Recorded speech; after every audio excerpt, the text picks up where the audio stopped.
Welcome to Burlap Teachers. Enjoy the video. You start by opening Poweramp and getting straight to the equalizer.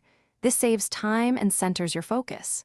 Tap the Now Playing screen, then the three-dot menu or the dedicated EQ icon to open the equalizer panel.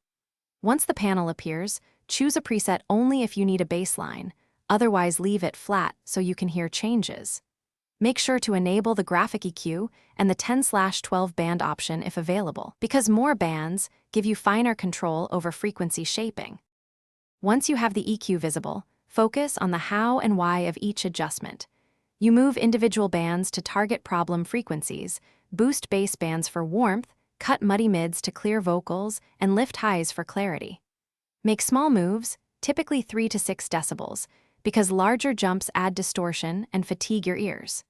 Use low and high shelf controls for broad tonal shifts, and switch between 10 and 12 bands when you need finer or coarser control during critical listening sessions. To finish, save your custom preset and test it across several tracks. This verifies that your changes improve overall balance, not just one song. Use the /B toggle to compare against the flat reference and adjust master gain if the output clips. If you hear distortion, reduce peak boosts or the global gain first, because that usually fixes overload.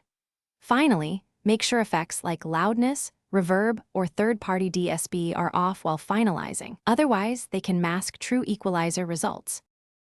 Thanks for watching. Consider subscribing if this video helped you.